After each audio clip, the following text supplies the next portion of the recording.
Graça e paz, irmãos. Que privilégio estar aqui nessa manhã, com tantos motivos de gratidão a Deus, por podermos celebrar a ceia do Senhor, por podermos trazer à nossa memória a nossa gratidão pelo sacrifício de Cristo, que nos coloca nessa condição de escolhidos de Deus, para celebrar a vida, a nova vida que Ele nos trouxe pelo sangue, pela aliança. Que privilégio poder ser recebido na igreja, que privilégio ter uma igreja que está pronta e disposta a receber novas pessoas que querem continuar a sua jornada cristã, com fidelidade a Deus e submisso à sua palavra. E nesta manhã nós vamos compartilhar algo da palavra de Deus, seguindo o nosso estudo em Tessalonicenses, que tem uma marca muito distinta naquilo que é no capítulo 2 e talvez na própria carta. Capítulo 2, na primeira parte do capítulo 2, a ênfase do apóstolo Paulo foi na mensagem e no mensageiro. Na mensagem do evangelho e no mensageiro. E no texto que nós vamos meditar e apreciar juntos nessa manhã, a ênfase está em nós, está nos ouvintes e na atitude dessas pessoas em relação à palavra de Deus. E isso tem um impacto, tem uma importância muito grande nas nossas vidas, porque quando nós estamos dispostos, nós estamos expostos continuamente diante da palavra de Deus, nós podemos nos acostumar a ouvir essa palavra. Nós podemos gostar de ouvir essa palavra. E é bom ouvir a palavra de Deus. É bom estar expostos à palavra de Deus.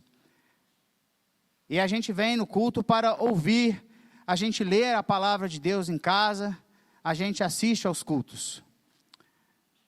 Mas nós somos responsáveis pela nossa atitude, pela resposta que damos ao impacto, a acolhida, ao resultado que essa palavra tem em nossas vidas. Hoje, todos nós aqui, inclusive eu, estou mais uma vez exposto à exposição da palavra de Deus. Mas a recepção, a resposta que nós vamos dar a essa palavra é uma responsabilidade de cada um de nós. E eu gostaria de convidá-los também a uma reflexão. Você já teve alguma dificuldade em algum relacionamento seu, pessoal, por alguma atitude, por alguma decisão, ou por alguma escolha que você tenha feito na sua vida pessoal, por conta de algum ensino, de alguma verdade bíblica que você aplicou na sua vida?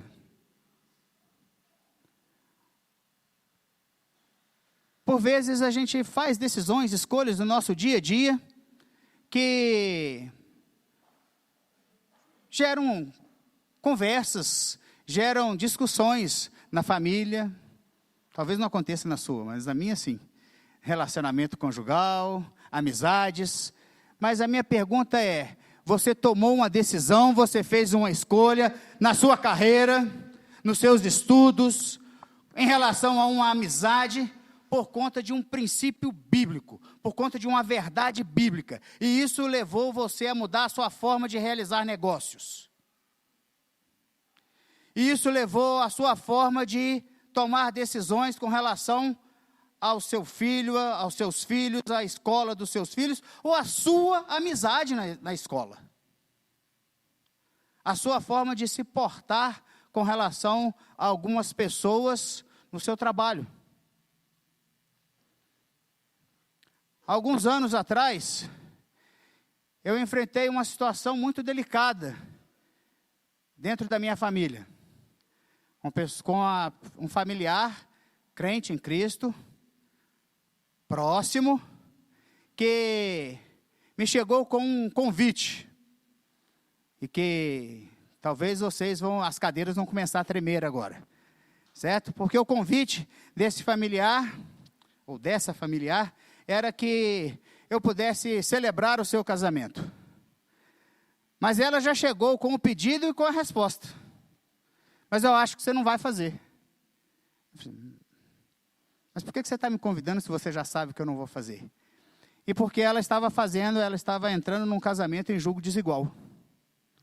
E ela já chegou na mesma frase.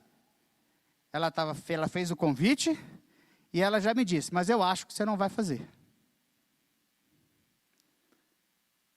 E eu falei assim, tá, então você quer alguma resposta? Ou você já está me dando a resposta? Só que isso não ficou desse tamanho. Mas eu coloquei para ela se ela realmente deveria entrar naquele casamento e o que estava levando ela a entrar naquele casamento. E a coisa não ficou desse tamanho, né? Ela entrou naquele casamento. Mas alguns anos depois, muitos anos depois, numa outra situação familiar, não por parte dela, mas por parte do marido dela, aquela minha posição foi cobrada. Aquela minha atitude, aquela minha decisão foi cobrada dele. Com injúrias, com calúnias, com perseguição, porque entrou uma decisão financeira dessa minha irmã, entrou uma decisão espiritual que ele não compreendia, entrou uma decisão de escolha, de temor, de objetivo espiritual da vida dessa minha irmã em relação à minha família. E algumas pessoas da nossa família olharam o segundo evento, a calúnia, o conflito, mas havia uma decisão prévia, um posicionamento em relação a uma escolha em relação à própria palavra de Deus. E eu estou te desafiando a pensar que tem escolhas que você vai fazer em relação à palavra de Deus, que você vai fazer algumas escolhas agora, e que você não sabe quando, e nem o tamanho do conflito que você vai enfrentar na vida, ou que você pode estar enfrentando agora, por conta de escolhas que você fez fundamentado na palavra de Deus. Mas ainda assim eu te digo, se você estiver fazendo escolhas fundamentadas na palavra de Deus, essa continua sendo a melhor escolha para a sua vida. Convido você a seguir a leitura ou abrir a sua Bíblia em 1 Tessalonicenses, capítulo 2. O texto bíblico que nós vamos ler, dando sequência, é a recepção acolhedora da palavra de Deus que os tessalonicenses tiveram ao ouvir a mensagem do Evangelho. 1 Tessalonicenses, capítulo 2, versículos 13 a 16. Eu vou fazer a leitura na NVI, diz assim: Também agradecemos a Deus, sem cessar, o fato de que, ao receberem da nossa parte a palavra de Deus, vocês a aceitaram, não como palavra de homens, mas conforme ela verdadeiramente é, como palavra de Deus, que atua com eficácia em vocês, os que creem. Porque vocês, irmãos, tornaram-se imitadores da igreja de Deus em Cristo Jesus, que estão na Judeia.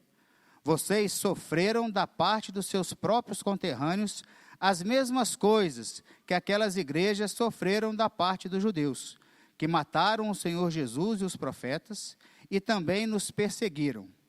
Eles desagradam a Deus e são hostis a todos, esforçando-se para nos impedir que falemos aos gentios e estes sejam salvos.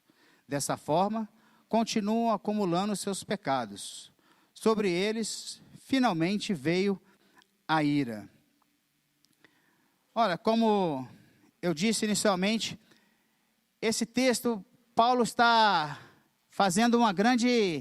mudando a grande ênfase do capítulo 2. Na primeira parte, ele enalteceu o trabalho dele e dos seus companheiros, junto aos Tessalonicenses, com a pregação do Evangelho, do quanto que eles foram empenhados em levar aquela mensagem, E na primeira parte do capítulo ele usa expressões como mãe aos seus próprios filhos, pais aos seus próprios filhos, na dedicação que eles tiveram em entregar essa mensagem. Mas agora ele está grato a Deus, ele está agradecendo, como é comum do apóstolo, em alguns momentos, em algumas pausas nos seus escritos, agradecer. E ele vai agradecer pela forma como aqueles crentes, como aqueles homens e aquelas mulheres acolheram a palavra de Deus. Qual foi a atitude deles quando eles ouviram a palavra de Deus? Eles ouviram aquela mensagem, eles ouviram aquela palavra vinda dos apóstolos. E quando lá em Atos nós lemos a respeito do início da igreja dos Tessalonicenses, a gente sabe que desde o início eles ouviram com meio entre perseguição, entre sofrimento, com muito conflito. Não foi fácil, desde o início, ouvir aquela mensagem. Eles sabiam que desde o início ouvir, o que eles estavam ouvindo, era algo que eles tinham que se posicionar e que aquilo traria implicações. Quando nós lemos no início, no capítulo 1, a gente vê que o impacto daquela mensagem foi, Paulo diz no capítulo 1, escrevendo aos Tessalonicenses, essa palavra não chegou somente, essa palavra que vocês acolheram, chegou em poder no Espírito Santo e plena convicção. Capítulo 1, versículo 5.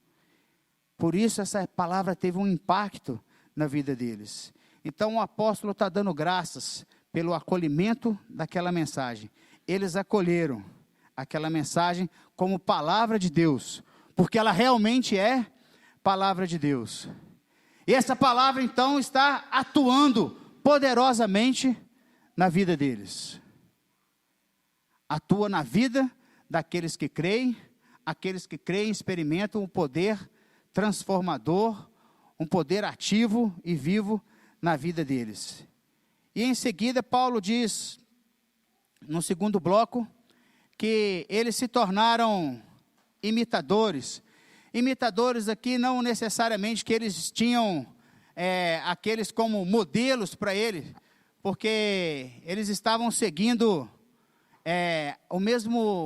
a mesma fé, a mesma coragem de comportamento, sabendo que tinham uma fé, sabendo que tinham uma vida transformada, porque como é anunciado, como Paulo escreve, vocês deixaram os ídolos da sua comunidade, vocês deixaram o passado de vocês, e agora vocês se voltaram para o Deus vivo e verdadeiro. Olha, isso deixou uma marca, isso mudou o seu comportamento, isso mudou a sua vida, isso mudou a sua atitude, isso afetou os relacionamentos deles. Quando nós olhamos lá em Atos, isso afetou o relacionamento deles de tal forma que o testemunho dos judeus, daqueles que são os opressores, os perseguidores, era que, olha, aqueles que estão causando transtorno e arruaça pelo mundo, chegaram aqui e começaram a influenciar a nossa comunidade. E esses homens aí, aqueles que tinham crido, estão seguindo e estão dizendo que tem um novo rei, um novo Senhor. Porque o impacto da palavra na vida dos Tessalonicenses tinha sido tão grande, que o comportamento deles dentro daquela sociedade tinha mudado. Eles tinham abandonado os ídolos, abandonado aquilo que era a exigência daquela cultura, e estavam com um novo comportamento. Mas Paulo, quando escreve para eles, deixa claro que isso era devido à atitude que eles tinham desde o início, ao acolher a palavra. Está escrito no versículo 13: agradecemos a Deus, sem cessar, o fato de que, ao receberem receber aqui está mais ligado ao ouvido, a receber, ao escutar a palavra que da nossa parte, vocês ouviram. Vocês, da nossa parte, a palavra de Deus, receberam a palavra de Deus, vocês a aceitaram. Em algumas versões aparece, vocês a acolheram. Acolheram é tomaram para si. É vocês guardaram. Vocês levaram essa palavra consigo. No sentido de que essa palavra teve um impacto nas suas vidas. E vocês acolheram não como palavra de homens. Irmãos e amigos, quando vocês estão ouvindo a pregação, quando nós estamos expostos diante da palavra, da pregação da palavra de Deus, estejam abertos e atentos de que é a Deus que nós devemos ouvir. Deus vai usar e Deus vai possibilitar que homens preguem a sua palavra. E sempre vai ser através de homens.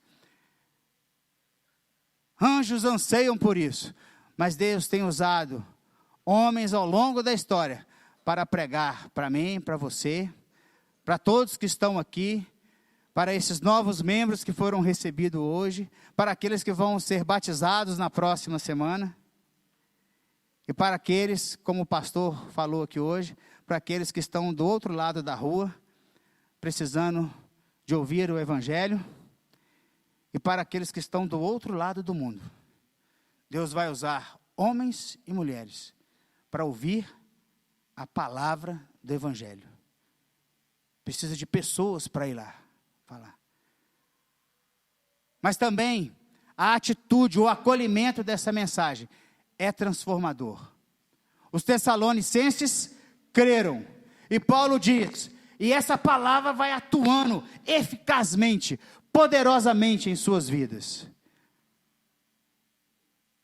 E um despertamento, um convite para nós é, diante da palavra de Deus que nós ouvimos aqui, pregada, exposta com fidelidade, dominicalmente, toda semana, essa palavra está agindo eficazmente, poderosamente em nossas vidas. Nós podemos olhar como igreja e individualmente, podemos olhar para a exposição da palavra, somos responsáveis por avaliar e examinar a fidelidade da pregação da palavra, da mensagem da palavra nessa igreja. Mas é você que é responsável por examinar o seu coração e ver como que você está acolhendo a palavra no seu coração. Como que essa palavra está agindo ou não poderosamente e eficazmente. Agora, não deixe de se atentar de que é a palavra de Deus que foi pregada, é a palavra de Deus que é transformadora, é a palavra de Deus que age com poder. É essa palavra que tem capacidade de nos transformar. É essa palavra que Deus confiou aos homens. É essa palavra que Deus confiou ao apóstolo Paulo. No início do capítulo 2, ele diz, é essa palavra do evangelho que ele nos achou digno de deixar aos nossos cuidados para que nós pudéssemos transmitir. Ele dizendo aos filipenses e nós, uns aos outros e aqueles que precisam de ouvir. Deus deixou isso aos nossos cuidados. Essa palavra que é infalível, que apresenta um Deus único, perfeito. Essa palavra que é inerrante e que nós confiamos que ela é inspirada, que ela provém de Deus, ela é inspirada por Deus, então a sua origem é em Deus. Então por isso nós confiamos nela. Por isso nós confiamos na sua suficiência. Por isso nós buscamos ela para nos guiar, para nos reger enquanto cristãos, enquanto crentes em Cristo Jesus, para nos guiar enquanto igreja.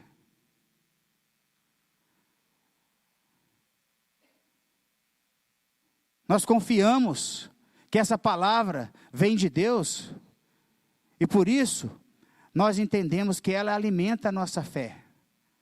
O próprio apóstolo diz que a fé vem por ouvir a palavra de Cristo. E por vezes nós, irmãos, achamos que nós precisamos de ouvir a palavra de Cristo, ou que é o descrente que precisa de ouvir o Evangelho. Não, nós começamos a nossa jornada ouvindo a palavra de Cristo. A nossa fé nasce com a palavra de Cristo, e ela vai ser sustentada, ela vai crescer ao longo da nossa jornada cristã, ouvindo e submetendo-se à palavra de Cristo, ao longo de toda a nossa caminhada com o Senhor Jesus.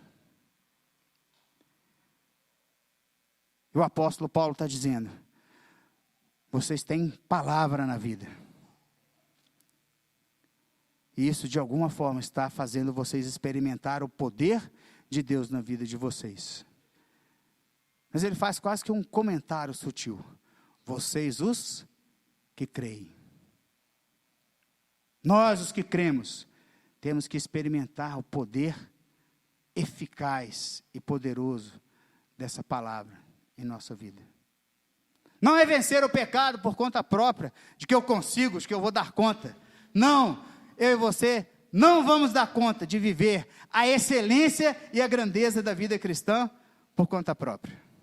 Fique tranquilo e certo disso. Nós precisamos do Espírito Santo, da graça de Deus, nos amparando o tempo todo. Deus nos deu a palavra de Deus, e a gente tem a comunidade dos santos, chamada igreja, para nos ajudar nessa jornada. Agora, aquela igreja, ela aprendeu desde muito cedo algo por conta desse compromisso com a palavra. Eles entraram em contato com o sofrimento muito cedo. E o apóstolo Paulo diz assim: porque vocês, irmãos, tornaram-se imitadores das igrejas de Deus que estão em Cristo Jesus, que estão na Judéia. Vocês sofreram da parte dos seus próprios conterrâneos as mesmas coisas que aquelas igrejas sofreram da parte dos judeus. Olha, lá no início, a primeira perseguição, lá em Atos, que os tessalonicenses tiveram, na verdade foi provocada por judeus. Os judeus ficaram enciumados com alguns judeus e alguns gregos que tinham crido na mensagem do Evangelho, e eles suscitaram, eles provocaram perseguições. Mas depois Paulo fala que eles sofreram perseguição dos seus conterrâneos. Como tinham judeus e gregos convertidos naquela igreja, esses conterrâneos podem ser outros judeus, outros gregos.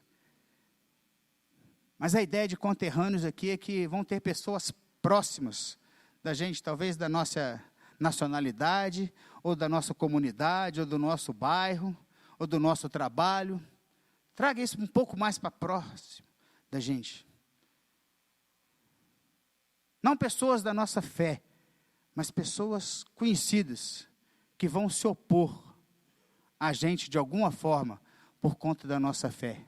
Eles sofreram oposição dos seus conterrâneos, por conta da sua fé, e por conta da sua atitude em relação à palavra de Deus.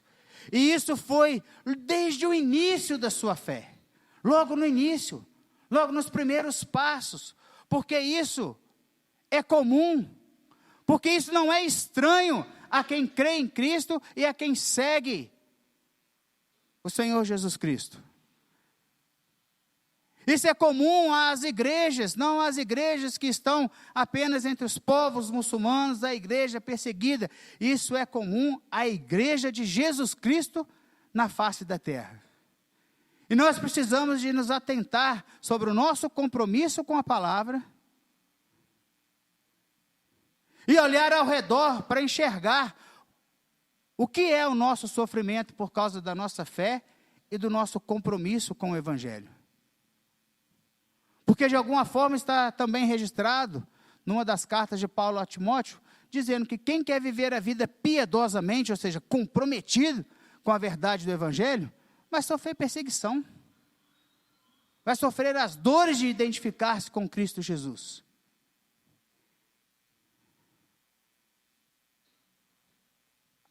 Mas o apóstolo chama a atenção deles e diz: olha, por mais que vocês estejam passando por sofrimento, por mais que isso tenha marcado a jornada de vocês desde o início, sabe de uma coisa, vocês não são os únicos na face da terra. Tem hora que a coisa está estranha para a gente, né? E está acontecendo sofrimento, parece que tem uma nuvem andando em cima da gente, né? Que as coisas estão dando errado, a chave do carro quebra. Você pisa na única poça d'água que tem na rua. Né? Acaba o gás e o reserva já estava vazio. E outras cocitas más. E você acha que é você que está sendo perseguido no trabalho, é você que está sendo perseguido na igreja, o pastor cumprimentou todo mundo e não cumprimentou você, né? Todo mundo foi embora e só não deram carona para você, como se perseguição fosse uma coisa sua. E a primeira coisa que Paulo fala, diz para aquele grupo de crentes: as igrejas de Deus em Cristo Jesus na Judéia conhecem o que é sofrimento. Isso não é estranho para quem segue Cristo Jesus. Isso é uma marca do povo de Deus. Não ache sofrimento estranho, porque as igrejas que estavam seguindo o Senhor Jesus lá no início, as igrejas lá da Judéia, conheceram isso. E conheceram isso de uma forma muito dura, dos judeus, que foram intensos nessa perseguição, e perseguiram inclusive os profetas do passado, homens de Deus, que tinham uma mensagem de Deus para o povo, que estavam ali entre o povo, com uma mensagem para abençoar o seu povo, mas os judeus, aquele povo, perseguiram os profetas. E como o escritor aos Hebreus diz, no passado Deus falou ao povo pelos profetas, mas nesses últimos dias falou por meio de Cristo. E Paulo diz: mas eles também perseguiram o nosso Senhor. E perseguiram o nosso Senhor a ponto de matá-lo. E Paulo não está condenando os judeus aqui. Paulo está dizendo da condição dos judeus daquele momento como perseguidores. E Paulo olha para ele e para o seu grupo de missionários e está dizendo assim: inclusive nós, nesse momento, somos perseguidos por eles. De tal forma que a gente não é impedido de continuar a nossa missão, de pregar para os gentios, para que eles sejam salvos. Os judeus estavam aumentando a sua medida. Olha, de medida de pecado. Jesus tinha falado isso com os judeus, com os fariseus, com os escribas, num determinado momento, falando que eles eram sepulcros caiados, que eles eram hipócritas, porque eles construíam memoriais para os profetas, dizendo que os pais deles tinham matado os profetas. Mas eles falavam assim: olha, vocês estão aumentando a medida do pecado de vocês dessa forma. Vocês estão mostrando que vocês concordam com o que os seus pais fizeram. E de alguma forma dizendo que eles também iriam seguir o mesmo caminho, e que foi o que eles fizeram. E de alguma forma Paulo está aqui chamando a atenção de que o juízo não é uma coisa que vai ficar sem vir, que o julgamento vai ficar esquecido, mas pelo contrário, ainda que essa palavra final aqui, né, sobre eles, finalmente veio o juízo, seja uma coisa muito difícil de precisar aqui sobre o tempo verbal, se houve um juízo, ou se o juízo é uma coisa que há de vir, porque aqui na nossa língua está no passado. O fato é que o juízo sobre os perseguidores, sobre os opressores, é algo que acontece e que está sempre acontecendo. Quando a gente lê, por exemplo, Romanos capítulo 1, o próprio fato, não somente dos judeus, mas dos homens serem entregues e deixados por conta do próprio pecado, e de deixarem por conta de pecar livremente, A Bíblia diz que isso é um juízo de Deus, de deixar os homens livres para pecarem de qualquer jeito. Mas a Bíblia também diz para a gente que quando há a perseguição, quando há o sofrimento por conta da nossa identificação com a palavra de Deus, porque nós vamos pregar, porque nós estamos comprometidos com o reino, que Ele está atento, que Ele sabe que haverá opressores, mas que essa não é uma responsabilidade minha e sua. E ao passar por tudo isso, irmãos, eu gostaria de, para fazer algumas aplicações, sintetizar a grande verdade desse texto, a grande ideia, da seguinte forma: uma crença genuína na palavra de Deus nos capacita para enfrentar o sofrimento e para descansar quanto ao julgamento dos nossos opressores. Uma crença genuína na palavra de Deus, crer, acolher genuinamente a palavra que nós estamos ouvindo regularmente, a palavra que nós temos em nossas mãos para meditar, é a atitude acolhedora, de fé espiritual com essa palavra, que nos vai capacitar para enfrentar o que temos adiante. Que vai nos capacitar para enfrentar o sofrimento, que para aquela igreja foi perseguição. E talvez você não sofreu uma perseguição por conta de pregar o evangelho para alguém. Talvez porque você não foi impedido de testemunhar aonde você quis testemunhar. Talvez porque você não foi impedido de dar testemunho para um familiar, para alguém da sua vizinhança. Ou talvez porque você nunca tentou. Mas pode ser que a perseguição na minha vida e na sua vida vai vir por uma decisão, por uma escolha, por um posicionamento diante de uma verdade bíblica. Diante de uma escolha que vai mudar a sua forma de fazer negócios, que vai orientar a sua forma de educar os seus filhos, que vai fazer você se posicionar diante de escolhas na sua família ou talvez dentro do seu próprio ministério. E isso pode contrariar pessoas da sua família. E isso pode contrariar pessoas da sua igreja. E isso pode contrariar você mesmo. Pode fazer você mudar os seus planos, porque você buscou na palavra de Deus uma crença genuína, e isso é o que vai fazer você suportar o sofrimento. Mas se você buscar suportar o sofrimento por conta própria, talvez os meus recursos e os seus vão ser poucos. Uma crença genuína na palavra de Deus é o que realmente nos capacita para descansar de que eu e você talvez temos opressores que a gente enxerga, e tem alguns opressores que a gente nem sabe que são opressores nossos. Na cultura, na sociedade, no nosso dia a dia, na família, no trabalho, tem alguns que são muito evidentes. E a gente tem que estar atento, porque existem opressores. Existem formas de perseguir o nosso trabalho, o nosso exercício profissional. E você tem que estar atento, meu irmão. Porque lá dentro você pode seguir princípios e ser submetido à palavra de Deus. Mas esteja seguro de uma coisa: é a sua crença genuína na palavra de Deus que vai te capacitar para descansar quanto ao julgamento dos opressores. Não é um problema meu e seu o que vai acontecer com os opressores. E saiba de uma coisa: os opressores ficam nesse lugar de opressores se eles mantiverem essa atitude.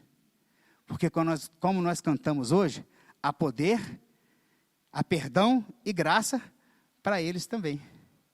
E se eles mudarem de atitude, o poder da graça e da misericórdia os envolve, eles podem arrepender, eles podem ser salvos.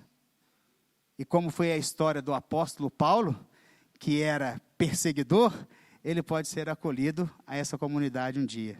Amém? Que isso seja um desafio e seja um consolo para a nossa jornada cristã. Nós precisamos de palavra que nos transforma poderosamente. Mas a sua atitude, a sua postura acolhedora com essa palavra vai ser decisiva na sua vida. A forma como você vai enfrentar o sofrimento vai mostrar o quanto de palavra, o quanto essa palavra está transformando a sua vida. E certamente a sua atitude em relação àqueles que estão te perseguindo, quer você saiba ou não, vai estar de acordo com a sua confiança e o seu descanso de que quem vai tratar dos opressores é o Senhor. O juízo, o julgamento é certo. Ele, inclusive, pode agir com perdão e com misericórdia. Vamos orar?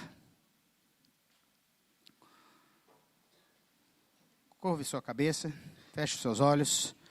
Nós vamos orar a Deus nesse instante.